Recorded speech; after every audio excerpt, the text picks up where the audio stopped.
Hey, welcome back to Pod and Deliver. You know what? Today we're going to be looking at a book. We're going to review it. I'm going to give you the title. And to think I saw it on Mulberry Street by Dr. Seuss. This book was written in 1937. This book was Dr. Seuss's first book with his pen name. So, Ruben, what do you think? Well, it's good. It's probably written for a younger audience because then he typically I can't say that because he has done really young readers, green eggs and ham, Yeah. and things like that. So and red fish, two fish, green fish, blue fish. Something like that. It's been a long time, people. Something about Of course, you can't help but like it. You can't help but like it. Let me read you a line. But it won't be too late to make some little change. A sleigh and an elephant. There's something strange. I'll pick one with plenty of power and size. A blue one with plenty of fun in his eyes. So, rereading this book, and it's been years since I've read the Dr. Seuss book, it reminds me that, when we think of Seuss, we think of the rhyme, but we forget the whimsy and the fun and the creative. I could see why parents really, really like this because it plays on the unpredictability of the story and the characters. And I could see how it can work on the imagination of a young child. So, Of course, I liked it. When you said imagination, I think that's the whole key of the book. Because I read it, I had to read it a couple of times this week because it was so much fun. One time when I went through it, I said, wow, this book is just all about, imagination.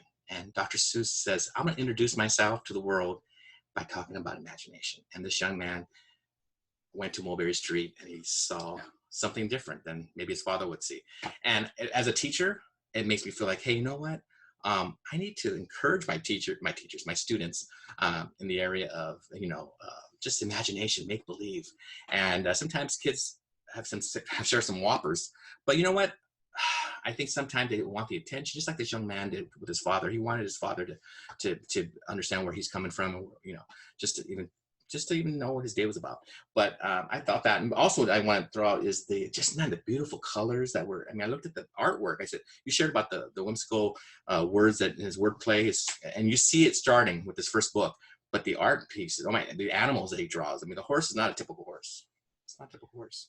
Yeah. So I guess we should probably talk about the controversy around it.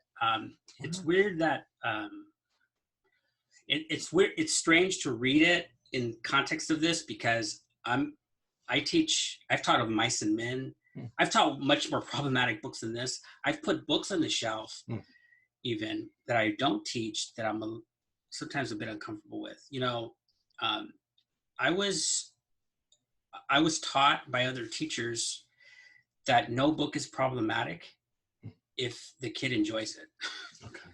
And that, I'll be honest with you, that made me uncomfortable. It still makes me uncomfortable I remember putting Sandman by Neil Gaiman on the shelf and thinking, am I going to lose my job? I can't even say on YouTube what's going on in that book. It's so graphic, absolutely violent in the worst way. But students pick it up, they sit down, they're silent. So it's odd, this controversy. To me, I don't understand it. I'm not sure real quick with that too, is that, do you remember the young boy's name in the book? No. Marco. I thought it was wonderful. He threw in somebody who was from, who they ride elephants in India, right? He brought in somebody who was Chinese, obviously, that's the controversy. And so he brought these different elements, and I think he was trying to be inclusive. I think it was the opposite, in my opinion, when I was looking at the book. I said, he's throwing, even at the end, he's just throwing in these different characters just to say, I saw everything on Mulberry Street. And I don't know, I just felt like it was... He's a product of his time. Yeah. So he's going to say something, but remember, it's a teachable moment. Yeah. I don't like the line about that he refers to with an Asian person. I don't like the line in Of Mice and Men, what they use. But you can use it in your class and talk about it. And we talk about it. Yeah. And we talk about the time. 1937. So that's all I have. Yep. Thank you guys. And just what should they do? Should they press a button or how? Don't forget to like, subscribe, and press the notification bell. There you go. Bye bye, guys.